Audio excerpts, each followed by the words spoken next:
মধ্যপ্রাচ্যের উত্তেজনা ক্রমেই বাড়ছে।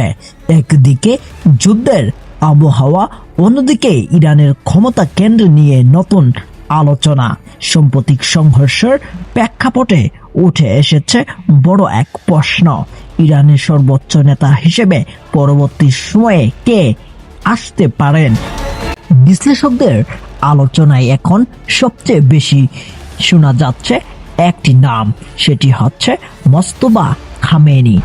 মোস্তফা খামেনি হচ্ছেন আয়াতুল্লাহ খামেনির ছেলে।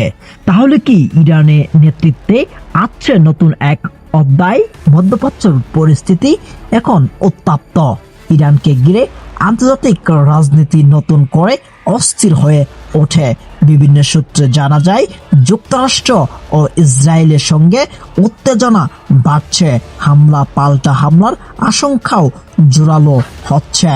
এই সংকটময় পরিস্থিতির মধ্যেই ইরানের ভবিষ্যৎ নেতৃত্ব নিয়ে আলোচনা তীব্র হয়ে ওঠে। অনেক বিশ্লেষক বলছেন, সম্ভাব্য উত্তরসূরি হিসেবে সামনে আসতে পারেন মোস্তফা খামেনি। ইরানের রাজনৈতিক কাঠামো অনুযায়ী দেশের সর্বোচ্চ নেতা নির্বাচন করে একটি গুরুত্বপূর্ণ প্রতিষ্ঠান। সেই প্রতিষ্ঠানটি হচ্ছে অ্যাসেম্বলি অফ এক্সপার্টস। এই পরিষদই চূড়ান্ত ভাবে সিদ্ধান্ত নেয় কে হবেন ইরানের সুপ্রিম লিডার। তবে দীর্ঘদিন ধরেই ইরানের ক্ষমতার অভ্যন্তরণে মোস্তফা খামেনির প্রভাব নিয়ে আলোচনায় রয়েছে। বিশেষ করে ইরানের প্রভাবশালী নিরাপত্তা কাঠামোর সঙ্গে তার সম্পর্ক নিয়ে বহু বিশ্লেষক মন্তব্য করেছেন। কিছু পর্যবেক্ষক মনে করছেন, যদি সত্যিই মোস্তফা খামেনি ইরানের নেতৃত্বে আসেন, তাহলে দেশটির নীতিতে আরো কঠোর অবস্থান দেখা যেতে পারে। বিশেষ করে যুক্তরাষ্ট্র ইসরায়েলের সঙ্গে চলমান উত্তেজনা প্রেক্ষাপটে এই সম্ভাবনা নতুন উদ্বেগ তৈরি করছে। মধ্যপ্রাচ্য রাজনীতি এমনিতেই অস্থির। গাজা যুদ্ধ, আঞ্চলিক সংঘর্ষ এবং ইরান যুক্তরাষ্ট্র উত্তেজনা সব মিলিয়েই পরিস্থিতি অত্যন্ত স্পর্শকাতর।